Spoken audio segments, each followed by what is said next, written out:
ஆண்டவருடைய ஆவி என்மேல் உள்ளது, ஏனெனில் அவர் எனக்கு அருள் பொழிவு செய்துள்ளார். ஏழைகளுக்கு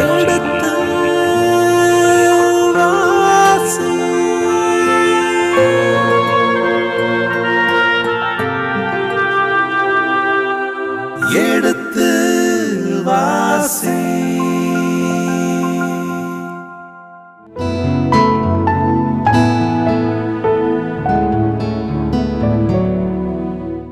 இனி இதயங்களே எடுத்து வாசி நிகழ்ச்சியில் சாமுவேலின் முதல் புத்தகத்துடனான விவிலிய விளக்கங்களுக்கு செவிமடுத்துக் கொண்டிருக்கின்றோம்.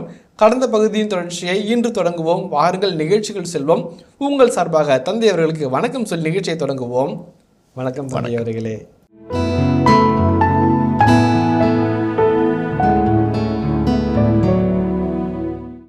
இயேசுவை சந்திச்சிங்க அப்படின்னாக்க, அவர் அடவுள்னு உறுதிட்டினாக்க உங்கள் வழி மாறும், வாழ்க்கை மாறும், எண்ணம் மாறும், செயல் மாறும், செயல்பாடு மாறும். வேறு வழியாக ஒரு அழகாக சின்ன ஒரு வார்த்தை யூஸ் பண்ணார். இந்த தெரேக் என்கிற இப்ரே வார்த்தை, ஓடோஸ் என்கிற கிரேக்க வார்த்தைக்கு ரொம்ப அழகான அந்த வழி மட்டும் கிடையாது, வாழ்வு நெறியை தான் சுட்டி காட்டும். வேறு வழியாக திரும்பினார்கள். அதே மாதிரி அவர்கள் வந்து அன்றே எக்ரோனுக்கு திரும்பினார்கள். எக்ரோன் வந்து அவருடைய நாடு, அவருடைய கலாச்சாரம், அவருடைய மதம், அவருடைய கடவுள் இருக்கிற இடம். திரும்பி போகிறாங்க. ஆனால் உள்ளத்திற்குள்ளாக கடவுளை பற்றி ஒரு புரிதலையும், யாவை பற்றி ஒரு அழகான ஒரு எண்ணத்தையும், யாவை பற்றிய மேன்மையான எண்ணத்தையும் கொண்டு செல்வார்கள். எந்த காரணத்தை கொண்டுட்டோம், நம்ம கடவுள் பெரியவர், நம்ம சாமி தான் வல்லமையானதுன்னு சொல்லிட்டு நம்ம அடுத்த மதத்தை இழிவுபடுத்துவதோ, அடுத்த மதத்தை தாக்குவதோ, அடுத்த மதத்தை வந்து முறையின்றி பேசுவதோ தவிர்க்கப்பட வேண்டிய ஒன்று என்பதை அழகாக சொல்லாமல் சொல்லி அவர்கள் போகிறார்கள். பெலிஸ்தியர் குற்றண்டிக்க பலியாக ஆண்டவருக்கு செலுத்திய மூலக்கட்டிகளின் பொன் உருவங்கள் இவையே. அஸ்தோத்துக்கு 1, காசாவுக்கு 1, அஸ்கலோனுக்கு 1, காத்திற்கு 1, எக்ரோனுக்கு 1. பொன் சுண்டெலிகள் அரண்சூழ் நகர்கள் தொடங்கி நாட்டுப்புற சிற்றூர்கள் வரை 5 தலைவர்களுக்கு சொந்தமான அனைத்து பெலிஸ்திய நகர்களின் எண்ணிக்கைக்கு சரியாக இருந்தன. ஆண்டவரின் பேழை வைக்கப்பட்ட அந்த பாறை இந்நாள் வரை பெத்ஷெமெசு சார்ந்த இயேசுவாவின் வயலில் உள்ளது. 2 காரணம் இந்த ஆசிரியர் சொல்கிறாரு. ஒன்று வந்து 5 பொன் சுண்டெலிகள், 5 பொன் மூலக்கட்டிகள். எதுக்காக? 5 ஊருக்கு 5 தலைவர்களுக்கு இணையா அது சொல்கிறாங்க. அப்போ இந்த ஒட்டுமொத்த பெலிஸ்தியர்களும் வந்து என்னுடைய வல்லமையை கண்டார்கள், என்னுடைய மாட்சியை கண்டார்கள், அந்த கடவுளுடைய சக்தியும் கண்டார்கள் என்பதை இந்த ஆசிரியர் சொல்கிறார். 3வது கடைசி வசனம் வரும்போது, ஆண்டவரின் பேழை வைக்கப்பட்டிருந்த பாறை இந்நாள் வரை இயேசுவின் வயலில் இருக்கிறது. அதான் வந்து ஆசிரியர் வந்து ஒரு செய்தி சொல்லும்போது ஒரு வரலாற்று உண்மையை சொல்வார், ஒரு வரலாற்று சான்று தருவார். ரொம்ப அது வந்து இப்ரேய உரைநடையில் அந்த வர்ணனையில் மிக முக்கியமானது. நீங்கள் கூட வந்து டெல்லிக்கு போனீங்களே, அப்போ கூட உங்களுக்கு ஃபோன் பண்ணனே. டெல்லிக்கு போனது ஒன்று, நான் ஃபோன் பண்ணது ஒன்று. அப்போ I know where you went, how I help you will remember. அதான் வந்து இந்நாள் வரை இப்போ இதெல்லாம் நடந்தது வந்து உண்மைன்றதுக்கு ஆசிரியர் சாட்சி சொல்கிறார். இந்நாள் வரை இந்த வயலில் இருக்கிற அந்த பாறை வந்து சாட்சிப்பா, இது நடந்துச்சுப்பா, இதை டவுட் பண்ணவே தேவையில்லை. அதாவது ஒரு வரலாற்று சான்று ஆசிரியர் உள்ளீடாக அது சொல்லுவாங்க. ஏட்டியாலஜிக்கல் ஸ்டோரிம்பாங்க. இந்த பாறைக்கு ஒரு பேர் வச்சாங்கன்னாக்க அதை ஏட்டியாலஜிக்கல் நேம் என்று சொல்வார்கள். சயின்ஸ் ஆஃப் காசஸ் என்பார்கள், காரண பெயர்கள். அதாவது அந்த இந்த பகுதி சுட்டி காட்டுகிறது. இந்நாள் வரை அந்த பாறை இருக்குது. இந்த பாறை பார்க்குறீங்களா, இந்த நினைச்சு உண்மைன்னு நம்புங்க, நடந்துச்சுன்னு நினைங்க. இந்த தலைமுறை, அடுத்த தலைமுறை, அந்தாண்ட தலைமுறை கூட புரிஞ்சுக்கும். அப்போ அந்த பாறை சும்மா இருப்பாங்களா? அந்த பாறை மரியாதை எடுத்துவாங்க, அந்த இடத்த புனிதமாக நினைப்பாங்க, அந்த இடத்துல கடவுள் நம்மளுக்கு கிருபை செய்தார் என்று ஆண்டவரை தொழுவார்கள். அதெல்லாம் இந்த செய்திகள் உள்ளீடாக வருகிறது. அது வந்து இந்த பகுதியை சுட்டி காட்டுகிறது. பெத்ஷெமெசு வாழ் மக்களை ஆண்டவர் சாகடித்தார், ஏனெனில் அவர்கள் ஆண்டவரின் பேழைக்குள் உற்று நோக்கினர். மக்களுள் 70 பேரை அவர் வீழ்த்தினார். ஆண்டவர் மக்களிடையே இப்பெரும் அழிவை ஏற்படுத்தியதற்காக மக்கள் புலம்பினார்கள். இது வந்து சற்று முரணாக தோன்படுகிறதா? என்னடா அது, இப்போதான் பணி செலுத்தினாங்க, உடன்படிக்கையின் பேழை வைக்கப்பட்டது, ஊர் கூடி தொழுதார்கள் என்ன சொல்லப்படுகிறது, ஆண்டவர் தண்டித்தார், சாகடித்தார் ஒரு வார்த்தை வருது அப்படின்னு சொல்லி பார்க்கலாம். அது என்ன ஆசை சொல்ல வர்றாருனாக்க, கடவுளுக்குரிய மரியாதையை நாம் செலுத்தினால் நம்மை யாராக இருந்தாலும் நம்மை ஆஸ்வதிப்பார். கடவுளுக்குரிய மரியாதையை நாம் செலுத்த தவறினோம் என்றால், கடவுளை தக்க வணக்கத்தோடு மாண்போடு நாம் ஆராதிக்காவிட்டால் அதற்குரிய தண்டனை நாம் பெற்றுக்கொள்ளும் என்பதை ஆசிரியர் சொல்கிறார். இப்போ பெலிஸ்தியர்கள் வந்து புது மரத்தில் புது கறவை பசுகளை வச்சு பொன் கொண்டு மூலக்கட்டிகள் பொன் சுண்டலிகள் வச்சு உடன்படிக்கைகள் வச்சு பக்தியாக கூட்டு வந்து அவங்க முன்னாடி போக பின்னாடி இவங்க வந்து விட்டுட்டு பார்த்துட்டு போனாங்க. அவ்வளோ மரியாதை. இவங்க உடன்படிக்கைகள் உள்ள என்ன இருக்குது, இது உடன்படிக்கை பலதானா, இதுக்குள்ளே அந்த மோசம் 10 கட்டில் இருக்குதா, மண்ணாக இருக்குதா, கோல் இருக்குதா உற்று பார்க்குறாங்க. அந்த உற்று பார்க்குறது எதுக்கு சொல்கிறதுனாக்க அவர்கள் அனலைஸ் பண்ணுறாங்க, கிரிட்டிசைஸ் பண்ணுறாங்க, கிரிட்டிக்கலாக பார்க்குறாங்க. இது உண்மையான கடவுளுடைய உடன்படிக்கை பலதானா இல்லையா என்னோட. அப்போ கடவுள் அவர்களை தாக்குகிறார் என்ற ஒரு செய்தி ஆசிரியர் உள்ளீடாக வைக்கிறார். அதுவும் பாருங்கள், ஒரு குறிப்பாக 70 பேரை சாகடித்தார். அந்த 7 மாதங்கள் 70 பேரை சாகடித்தார். அதாவது உள்ளீடான கருத்துக்கள். கடவுளுடைய கோபம் யார் வேணாலும் தாக்கும், கடவுளுடைய தண்டனை யார் வேணாலும் விடும். ஏனென்றால் அவர்களுக்குரிய மரியாதையை மாண்பும் செலுத்தாவிட்டால் என்று சொல்லி அந்த பகுதி இருக்கிறது. அவருடைய கடைசி செய்தியாக 6ஆம் அதிகாரத்தின் இறுதி பகுதியாக கிரியாத் யாரிமில் உடன்படிக்கையின் பழை பற்றிய செய்தியோடு அந்த பகுதி நிறைவு செய்கிறது. அதை நம்ம வாசிப்போம். பெத்செமேசு வாழ் மக்கள், இந்த தூய கடவுளாகிய ஆண்டவர் திருமுன் நிற்க தகுந்தவன் யார்? நம்மிடமிருந்து அவர் யாரிடம் செல்லப் போகிறார் என்று கேட்டுக்கொண்டனர். ஆகவே கிரியாத்து யராயிம் வாழ் மக்களுள் ஆள்களை அனுப்பி ஆண்டவரின் பேழையை பெலிஸ்தியர் திருப்பி அனுப்பிவிட்டார்கள், நீங்கள் வந்து அதை உங்களிடம் எடுத்துச் செல்லுங்கள் என்று சொன்னார்கள். இந்த பகுதி ரொம்ப கிரியாத் யாரிமில் கடவுள் உடன்படிக்கையின் பழை இருக்கிறது. இப்போ உடன்படிக்கையின் பழையை ஆணவ செருக்கோடும் வெற்றி பெருமிதத்தோடும் கைப்பற்றி சென்ற பிலிஸ்தர்களுடைய பாசறையிலே பல்வேறு வியாதிகளும் கடும் விளைவுகளும் வந்தது. அது ஃபஸ்ட்டு எபினேசருக்கு போகுது, அப்புறம் அஸ்கலோன் போகுது, அப்புறம் காத்து போகுது, அப்புறம் எக்ரோன் பகுதி. இதெல்லாம் அந்த நகரங்கள்லாம். இப்போ இந்த கிரியாத் யாரிமில் இருக்கிற மக்கள் என்ன நினைக்கிறாங்க, பெத்செமேஸ் இருந்த மக்கள் கிரியாத் யாரிமில் இருக்குதுன்னு ஒன்று, அப்பப்பா உடன்படிக்கை பழம் இருக்குது, எங்களுக்கு எதுவும் பிரச்சனை வந்துடக்கூடாது, ஏற்கனவே 70 பேர் அவசங்கியாக நடந்து அழிக்கப்பட்டாங்க, இது எடுத்து செல்லுங்கள், அதான் செய்தி அனுப்புகிறாங்க. அது உங்களிடம் எடுத்து செல்லுங்கள். அது எங்கே இருக்கணுமோ, அது எப்படி நடத்தப்பட வேண்டுமோ, எந்த ஒரு மரியாதையும் வணக்கம் அது கொடுத்தப்படுமோ அந்த மாதிரி எங்களுக்கு செய்ய தெரியாமல் போகலாம், நீங்கள் எடுத்து செல்லுங்கள் என்ற செய்தியோடு அந்த பகுதி நிறைவு பெறுகிறது.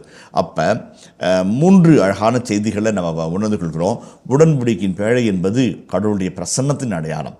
இந்த 4ஆம் அதிகாரத்திலிருந்து 7ஆம் அதிகாரம் உள்ள பகுதிகளை ஆர்க் ட்ரெடிஷன் என்று சொன்னோம். உடன்படிக்கையின் பேழை பாரம்பரிய செய்திகள் என்று நான் சொன்னேன். இந்த உடன்படிக்கையின் பேழை சொல்கிற 4 அழகான கருத்துக்களை சொல்லி நம்ம இந்த பகுதியை நம்ம நிறைவு செய்வோம். ஒன்று உருவமோ வார்ப்பு சிலையோ கல்லாலோ மண்ணாலோ மரத்தாலோ உலோகத்தாலோ அல்லது எந்த ஒரு செதுக்கலாலோ வைக்கப்படக்கூடாது என்கின்ற கடவுளுடைய நிலையை, பிரசன்னத்தை உணர்ந்து கொள்ளும் ஒரு வெளிய அடையாளமாக உடன்படிக்கையின் பேழை இருந்தது என்பதை நம்ம ஏற்கனவே சொன்னோம். இப்போது மீண்டும் வலியுறுத்துகிறோம். அந்த உடன்படிக்கையின் பேழை பிரசன்னம் நம்மோடு இருக்கும்போது பலம், வல்லமை, சக்தி. ஒரு சின்ன கருத்து நான் சொல்ல ஆசைப்படுறேன். இந்த உடன்படிக்கையின் பேழை வருகின்ற பொழுது அந்த இஸ்ராயலுடைய பெரும் பாசறை ஆரவரித்த பொழுது அந்த சத்தம் 3 மைல்களுக்கு அப்பால் பிலிஸ்திய பாசறையிலே அதிர்வுகளை உருவாக்கியது என்று நாம் பார்த்தோம். கடவுள் முன்பாக வரும்போது வல்லமை, சக்தி என்பதை நாம் புரிந்து கொள்ள வேண்டும்.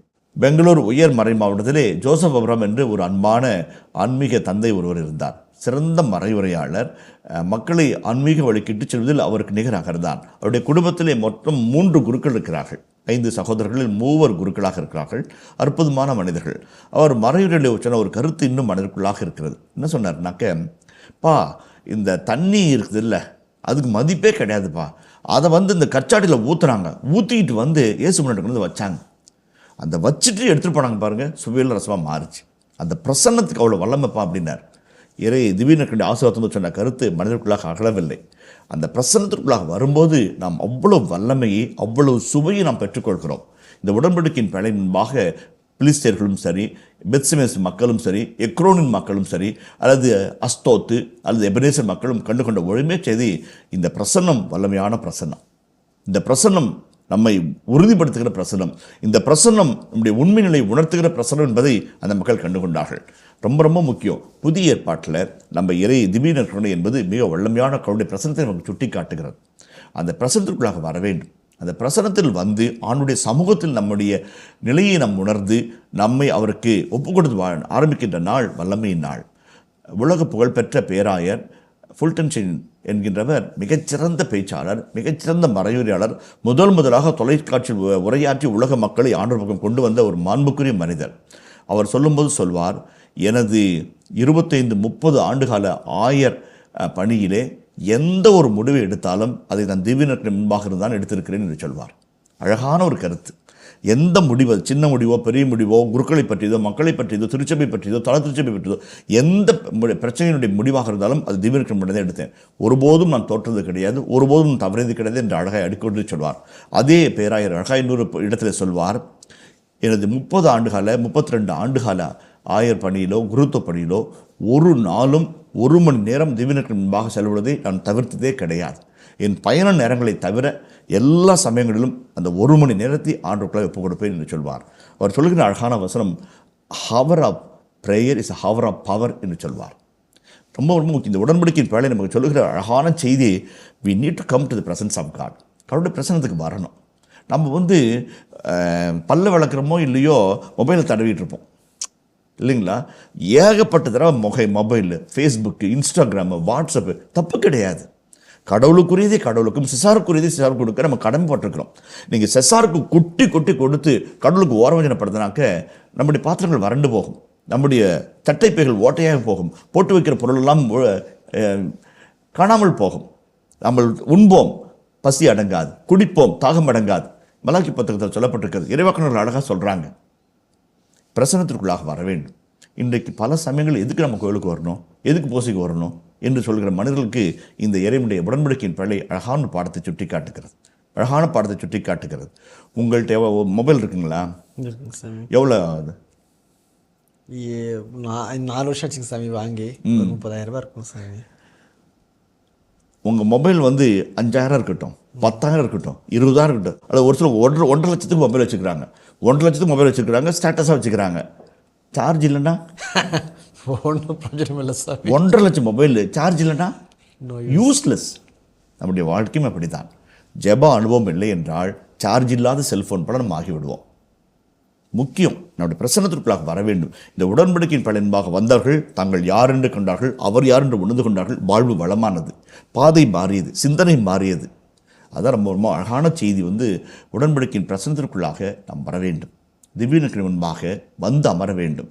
சாதாரண வெற்று தண்ணீராக இருக்கிறவர்கள் துப்புரவுக்காக பயன்படுத்துகிற தண்ணீர் தூய்மையான ரசமாய், நல்ல ரசமாய் நாம் மாறுவோம். முதலாவது கருத்து. இரண்டாவது கருத்து we should never underestimate the power of God. அந்த செய்தி அழகான செய்தியாக இந்த உடன்படிக்கையின் படை நிகழ்வு நமக்கு சுட்டி காட்டுகிறது. பிலிஸ்தியர்கள் தங்கள் வாழ்வலிமை, உடல் வலிமை, அறிவு வலிமை, போர்த்தந்திர வலிமை மேலானது என்று நினைத்தார்கள். அதனால் எதை வேணாலும் எப்படி வேணாலும் நடத்தலாம்னு நினைச்சாங்க. உடன்படிக்கையின் படை அப்படி அசால்ட்டாக தூக்கிட்டு போனாங்க, அசால்ட் ஆயிட்டாங்க. கடவுளுடைய வல்லமையை குறைத்து மதிப்பிடக்கூடாது என்பதற்கு இந்த உடன்படிக்கையின் படை பற்றிய செய்தி பிலிஸ்தியர்கள் வாயிலிருந்து நம்மை அடைகிறது என்பதை நாம் மறுக்க முடியாது. He is powerful God. He is mighty and wonderful Savior. நம்மை மீட்கிறவர், வல்லமையானவர், நமக்கு முன்பாய் போகிறவர். அதில் இறைவாக்கு புத்தகங்கள் அழகாக சொல்லி, யாரும் திறக்க இயலாத கதவை உனக்காக நான் திறந்து வைப்பேன், யாரும் பூட்ட இல்லாத கதவை உனக்காக நான் பூட்டி வைப்பேன். ரொம்ப அழகான வசனம். God of impossibilities. எதெல்லாம் முடியாதுன்னு நினைக்கிறியோ அதை முடியும் மட்டும்தான் கடவுள். அதான் அந்த ஒரு செய்தியை இந்த பகுதியை ரொம்ப வன்மையாக தாங்கி வருகிறது. ரொம்ப முகத்தில் அடித்த மாதிரி இந்த பகுதி சொல்லுது. அது பிலிஸ்தீனாக இருந்தாலும், பெத்ஷெமேஸ் மக்களாக இருந்தாலும், எக்ரோனின் மக்களாக இருந்தாலும், யாராக இருந்தாலும், ஒஃப்னி, பினகாஸ், அந்த உடன்படிக்கையின் பழைய வல்லமையை யாரும் குறைத்து மதிப்பிடவே கூடாது. உற்று பார்க்கிறது, ஒழுக்கங்கட்ட நெறிகள் நடப்பது, கடவுளுடைய பிரசன்னத்திற்கு தகாத வாழ்வு வாழ்கிறது. நாம் கடவுளுடைய கோபத்திற்கு உள்ளாவோம். அப்படி கோபம் நம்ம சுட்டரிக்கும். அந்த சுட்டரிக்கும் கோபம் அடித்து கொள்ளும் கோபம் இல்லை, அடித்து திருத்தும் கோபம். நம்ம புரிஞ்சுக்கணும். நம்ம சாகடிக்கிறதுன்னு இல்லை, நம்ம திருந்தணும். கடவுளுடைய வல்லமையும், கடவுளுடைய மாண்பையும், கடவுள் விரும்புகிற நெறிகளையும் நம்ம புரிஞ்சுக்கணும் என்பதற்காக தான் இந்த இரண்டாவது கருத்து இந்த பகுதி அழகாக சுட்டி காட்டுகிறது. மூன்றாவது கடவுளுடைய உடன்படிக்கையின் பிழை என்பது குணப்படுத்தும் உடன்படிக்கையின் பிழையாக இருக்கிறது. அடிக்கிற கைதான் அணைக்கும் என்பார்கள். எந்த உடன்படிக்கையின் பிழை மூலக்கட்டிகளினாலும் கொள்ளை நோய்களும் பிலிஸ்தரை பாதித்ததோ அதே ஆண்டுடைய கரம் அவளை குணப்படுத்தியது. எப்போ? மனநிலை மாறும்போது ஆணவம், அகங்காரம், நான், என்னால் மட்டும்தான் என்று ஓங்கி நிற்கும்போது தலையில் தட்டி கீழே தள்ளி விட்டுருவார். அதையும் நம்ம தாழ்ந்து பணிந்து, ஆண்டவரே நீரே எல்லாம், பவுலை போல என் ஞானம், கல்வி, செல்வம், அறிவு, படிப்பு, புத்திசாலித்தனம் எல்லாம் குப்பை என கருதுகிறேன் என்னும்போது நம்மை ஆண்டவர் உயர்த்துகிறார். எந்த கரம் அடித்து வீழ்த்தியதோ அந்த கரம் குணமாக்கியது. பிலிஸ்தர்கள் அதை புரிஞ்சுக்கிட்டாங்க. அதான் ஆண்டவர் நம்ம அந்த உடன்படிக்கையின் பிழைக்குள்ளாக, நான் ஏற்கனவே சொல்லியிருக்கிற உடன்படிக்கையின் பிழைக்குள்ளாக 3 பொருட்கள் இருக்கிறது. ஒன்று மோசேயுடைய 10 கட்டளைகள், மன்னா.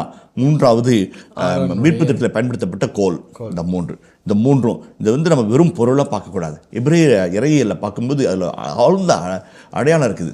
மன்னா என்பது 40 ஆண்டுகள் அடுப்பு பற்ற வைக்காமல், விரவு பொறுக்காமல், நெருப்பு பற்ற வைக்காமல், சமைச்சு சாப்பிடாம அவர்களுக்கு உணவளித்தார். எது? மன்னாவை பொழிந்து. அது the providential power of God. அந்த உடன்படிக்கையின் பிழையில் மன்னா இருக்கிறது என்பது கடவுளுடைய identity. Is a providing God, is a providential God. வனாந்தரத்தில் சுடு மணலில் கண்ணுக்கிட்டு தூரம் வந்து வெறும் வெற்று பாலை நிலத்தில் உன்னை போதிக்கிறவர் இந்த நாட்கள் உன்னை போதிக்க மாட்டாரா? உனக்கு வந்து தேவையான கொடுக்க மாட்டாரா என்ற ஒரு கேள்வி முன்பாக வைக்கிறது. இரண்டாவது, அந்த ஒற்றை கோடினால் செங்கடல் அடித்தார், அது இரண்டாய் கிழிந்தது. பாறை அடித்தார், தண்ணீர் பிளந்தது, இல்லைங்களா? அப்போ வந்து த பவர் ஆஃப் காட் உடன்படிக்கையின் பழைய தாங்கி செல்கிறது. மூன்றாவது, இந்த 10 கட்டளைகள், the mind of God, the will of God.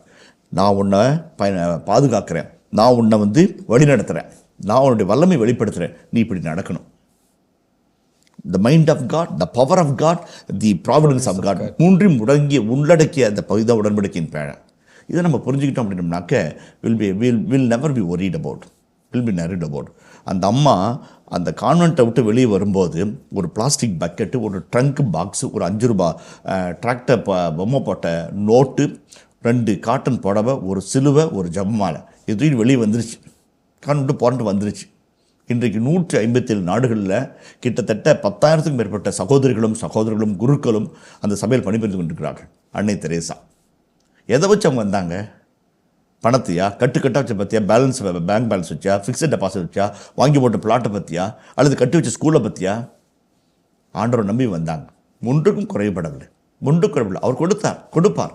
Abraham சொன்னார், அப்பா பழிப்பொருள் எங்கே? கடவுள் பார்த்துக்கொள்வார். அதான் providential power of God is இந்த tabernacle of the ark of the கவர்னன்ட்.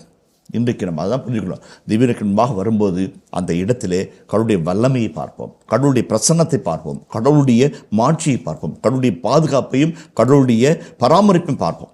அதுதான் முக்கியம்.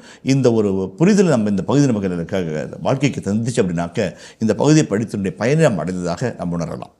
நன்றி தந்தை அவர்களே. இந்த 6ஆம் பிரிவுக்கு மிகவும் தெளிவான விளக்கங்கள் எங்களுக்கு வழங்கியிருக்கின்றீர்கள். இந்த மக்கள் இறை அனுபவத்துக்குள் செல்ல வேண்டும். அதே போன்று கடவுளே தனக்குத்தானே நின்று தன் வல்லமையை மாற்றி வெளிப்படுத்துவதை நாம் பார்த்திருக்கின்றோம். உடன்படிக்கை பேழை என்ன என்பதை நாம் அறிந்து கொள்ளவும் அழைக்கப்பட்டிருக்கின்றோம். இந்த உடன்படிக்கை பேழை சென்றதும் வந்ததும் ஒவ்வொன்றுக்கும் என்னென்ன பொருள், ஒவ்வொரு வார்த்தைக்கும் என்னென்ன பொருள் என்பதை மிகவும் தெளிவாக எங்களுக்கு விளக்கி சொல்லியிருக்கிற தந்தையவர்களை நன்றி கூறுகின்றோம். இனிய இதயங்களை, இதுவரை நாம் சாமுவேல் முதல் புத்தகத்தின் 6ஆம் அதிகாரத்துடனான விவிலிய விளக்கங்களுக்கு செவிமடுத்திருக்கின்றோம். இனி இந்த பிரிவின் இறை வசனங்களுக்கு செவிமடுப்போம். சாமுவேல் ஆகமம் முதல் நூல், அதிகாரம் 6. ஆண்டவரின் பேழை பெலிஸ்தியரின் நாட்டில் 7 மாதம் இருந்தது. பெலிஸ்தியர் அர்ச்சகர்களையும் குறி சொல்கிறவர்களையும் அழைத்து, ஆண்டவரின் பேழையை நாங்கள் என்ன செய்ய வேண்டும், அதை எவ்வாறு அதன் இடத்திற்கு நாங்கள் அனுப்ப வேண்டும் என்று தெரிவியுங்கள் என கேட்டனர். அவர்கள் கூறியது, நீங்கள் இஸ்ரவேலரின் கடவுளது பேழையை அனுப்பினால் அதை வெறுமையாக அனுப்பலாகாது. குற்ற நீக்க பலி கட்டாயமாக அவருக்கு செலுத்த வேண்டும். அப்போது நீங்கள் குணமாக்கப்படுவீர்கள். அவரது கை உங்களை விட்டு அகலாதிருந்ததன் காரணத்தையும் அறிந்து கொள்வீர்கள்.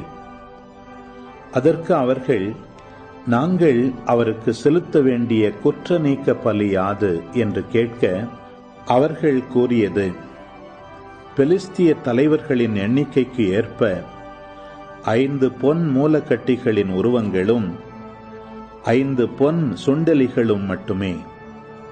ஏனெனில் உங்கள் அனைவர் மீதும் உங்கள் தலைவர்கள் மீதும் ஒரே வாதைதான் ஏற்பட்டது.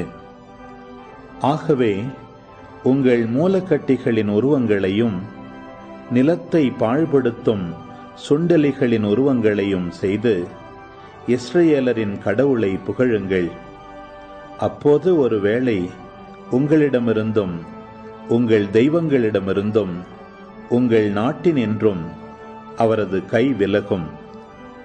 எகிப்தியரும் பார்வோனும் தங்கள் இதயங்களை கடினப்படுத்தியது போல நீங்கள் ஏன் உங்கள் இதயங்களை கடினப்படுத்த வேண்டும்? அவர் அவர்களை துன்புறுத்த அவர்களும் இஸ்ரவேலரை செல்லுமாறு விட்டுவிட்டனரே. இப்போது நீங்கள் ஒரு புதிய வண்டியை செய்யுங்கள். இதுவரை நுகம் பூட்டாத 2 கறவை பசுக்களை பிடித்து அவற்றை வண்டியில் பூட்டுங்கள். அவற்றின் கன்றுக்குட்டிகளை விலக்கி வீட்டுக்கு இட்டுச் செல்லுங்கள். ஆண்டவரின் பேழையை எடுத்து அதை வண்டியின் மீது வைத்து குற்ற நீக்க பலியாக நீங்கள் செலுத்தும் பொன் உருவங்களை அருகே ஒரு பெட்டியில் வையுங்கள். பிறகு வண்டியை அனுப்பிவிடுங்கள். அது தானே செல்லட்டும்.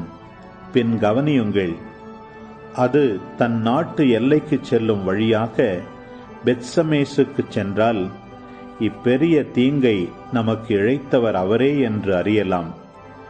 இல்லையேல் அவரது கை நம்மை தொடவில்லை, மாறாக அது நமக்கு தற்செயலாக நடந்தது என்று நாம் அறியலாம். அவர்களும் அவ்வாறே செய்தனர். 2 கறவை பசுக்களை கொண்டு வந்து வண்டியில் பூட்டினர். அவற்றின் கன்றுகளை தொழுவத்தில் அடைத்து வைத்தனர். ஆண்டவரின் பேழையையும் பொன் சுண்டெலிகளும் மூலக்கட்டிகளின் உருவங்களும் வைத்திருந்த பெட்டியையும் அவ்வண்டியில் வைத்தனர். பசுக்கள் பெத்சமேசுக்கு செல்லும் பெருஞ்சாலையில் இடமோ வலமோ விலகாமல் நேரே கத்திக்கொண்டே சென்றன. பெலிஸ்திய தலைவர்கள் அவற்றின் பின் பெத்சமேசு எல்லை வரை சென்றனர். அப்போது பெத்சமேசு வாழ் மக்கள் பள்ளத்தாக்கில் கோதுமை அறுவடை செய்து கொண்டிருந்தார்கள். அவர்கள் தங்கள் கண்களை உயர்த்திய போது பேழையை கண்டு மகிழ்ச்சியுற்றனர். பெத்சமேசை சார்ந்த யோசுவாவின் வயலுக்குள் வண்டி வந்து நின்றது. அங்கே ஒரு பாறை இருந்தது. அவர்கள் வண்டியின் மரத்தை பிளந்து பசுக்களை ஆண்டவருக்கு எரிபலி செலுத்தினர்.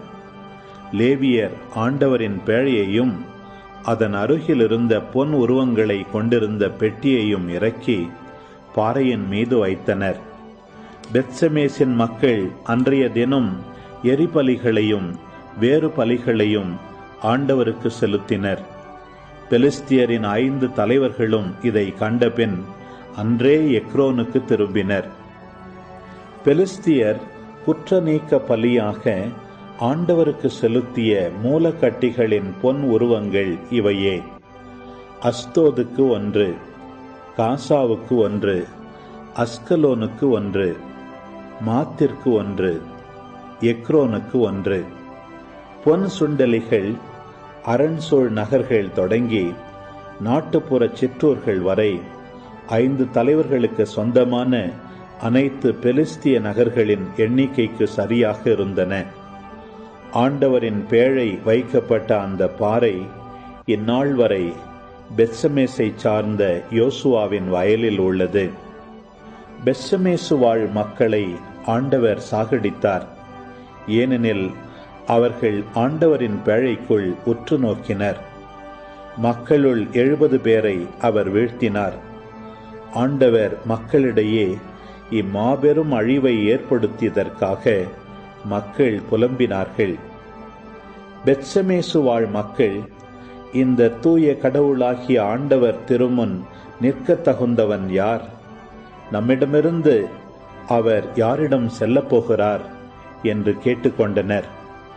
ஆகவே கிரியத்து எயாரிம் வாழ் மக்களுக்கு ஆள்களை அனுப்பி ஆண்டவரின் பேழையை பெலிஸ்தியர் திருப்பி அனுப்பிவிட்டார்கள்.